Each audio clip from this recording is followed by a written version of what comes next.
4 PM news network में दोस्तों आपका स्वागत है। मैं हूं आपके साथ राशिद ज़हीर। दरअसल पहलगाम की घटना के बाद ही ये पता चल पाया है कि पिछले 11 सालों में कूटनीति, जियोपॉलिटिक्स, विदेश नीति, ये तमाम चीज़ों की पोल खुलकर आपके सामने आ गई है, मेरे सामने आ गई है। मैं ये बात 11 साल बाद क्यों बता रहा हूँ? बात यह है कि रशिया से पाकिस्तान का एक पैक्ट हुआ 2-2.5-3 बिलियन का, और पाकिस्तान IMF हो या दूसरी जगहों हो, उन पर अपने किस प्रकार से आधिपत्य को बढ़ाता जा रहा है, जिसके बारे में हमारा नोएडा का गोदी मीडिया ये कह रहा था कि भूख से मरने की कगार पर है। दरअसल वो कुछ भी हो, उसको छोड़ दीजिए, उसके क्या कारोबार हो रहे हैं, दुनिया कौन कौन से देश उसके साथ आके खड़े हो गए। मुझे और आपको तो दरअसल इसलिए मजबूर होना पड़ा कि हम ये जान तो लें कि हमें कहाँ खड़ा कर दिया विश्व गुरु ने। 22 तारीख में जब पहलगाम की घटना हुई तो ये एक घटना ऐसी थी जिसमें हमें ये जानने का मौका मिला कि दरअसल हमारे साथ कौन है और कौन नहीं। रशिया का ये पाकिस्तान के साथ मुआहदा इस बात के लिए नहीं कि उसकी पाकिस्तान की अर्थव्यवस्था बड़ी मजबूत हो जाएगी, ये मतलब नहीं है। मतलब ये है कि रशिया जो हमारे शाना बशाना, शाना कहते हैं कंधे को, हमारे कंधे से कंधा मिलाकर एक ज़माने से खड़ा हो रहा था, वो रशिया भी क्या पाकिस्तान के पाले में गिर गया।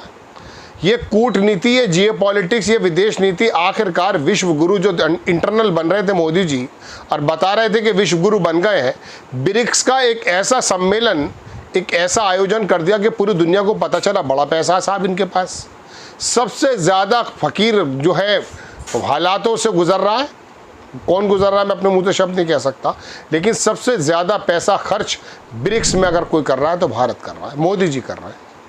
पूरी दिल्ली को पाट कर रख दिया, गंदी और मलिन बस्तियों को ढांप दिया, कहीं पता न चल जाए दुनिया के राष्ट्राध्यक्षों को जो आने वाले थे। खैर मैं यहीं रोक देता हूँ अपनी बात। तो मैं बताना ही चाहता हूँ दोस्तों कि आखिरकार रशिया अकेला बचा था, जिसके बारे में हमें उम्मीद ये थी कि शायद ये हमारे पक्ष में बहुत ज़्यादा पहले की तरह खुलकर रहेगा। वो भी पाकिस्तान के क्या धड़े में जा पड़ा, चर्चा ये चल रही है। लेकिन खाली रशिया की बात नहीं है, चीन ने जिस प्रकार से अपना आधिपत्य जमाया है मध्य एशिया में और एशिया में, ये मैं आपके सामने कई बार बता चुका हूँ।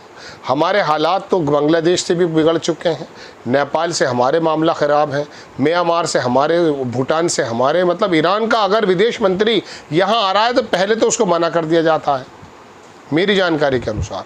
बाद में वो आता है तो यहाँ के लोकल के जो पत्रकार हैं गोदी मीडिया के, वो उसको खुलेआम गालियाँ बकते हैं। उसका संज्ञान लेता है ईरान का जो सफ़ीर है, वो शिकायत करता है।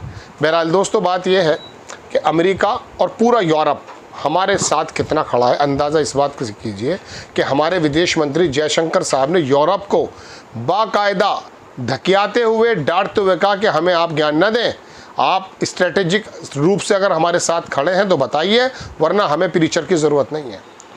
और अब आकर रूस भी चला गया है, चला इन द सेंस के कम से कम देखिए टर्की, जिसके बारे में 2 ऑपरेशन चला रहे थे मोदी जी, उसके बारे में ही अचानक उसका हमने वो कर दिया। ठीक है, कोई दिक्कत नहीं है, देश के लिए हम कुछ भी कर सकते हैं, बहिष्कार कर दिया।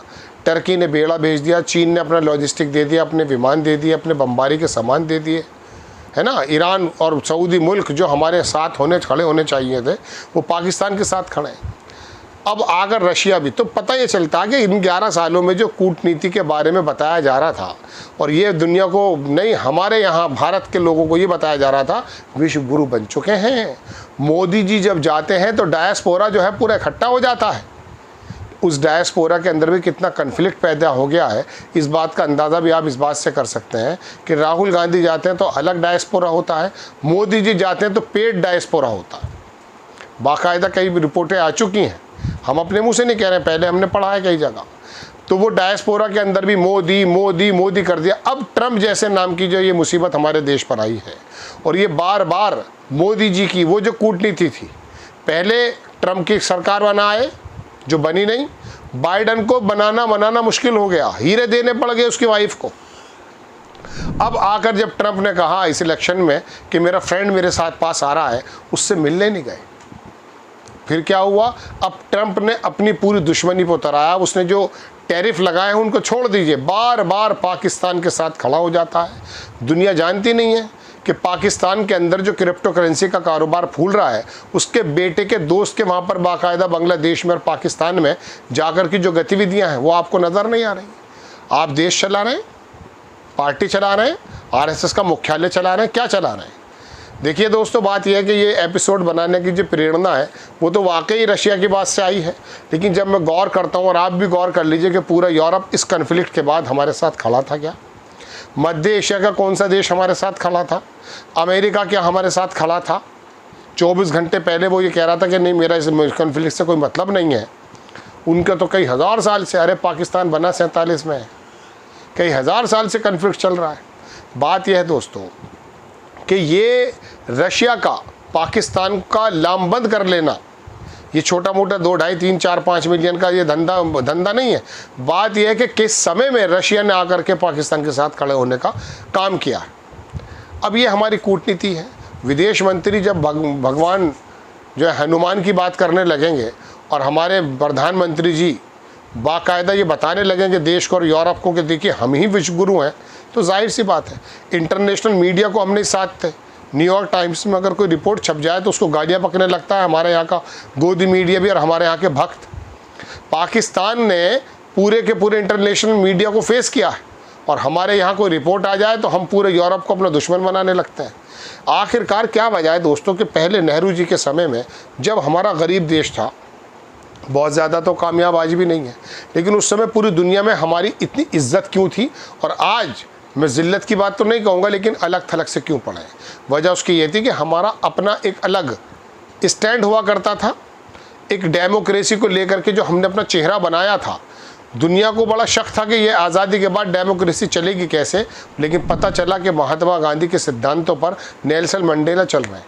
उस डेमोक्रेसी को मतलब सार्थक करके दिखाया नेहरू जी ने और पिछली तमाम सरकारों ने। और आपने क्या किया? एक नया मोदी डॉक्ट्राइन चलाया और उसके अंदर विश्व गुरु आप अपने लोगों में बन गए, और आखिरकार ये हुआ कि नेपाल हो, बांग्लादेश हो और म्यांमार हो और तुम्हारा ईरान हो और अफ़गानिस्तान हो, पाकिस्तान हो, चीन हो।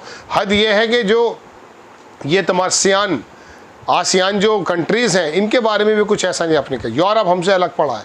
बात यह है दोस्तों कि हकीकतन बात तो यह है कि 22 तारीख के बाद जो पहलगाम के अंदर जो हमला हुआ, उसके बाद हमें बड़ी गौर से ये महसूस करने का मौका मिला कि दुनिया में हम कहाँ खड़े हैं, कौन सा देश हमारे साथ खड़ा।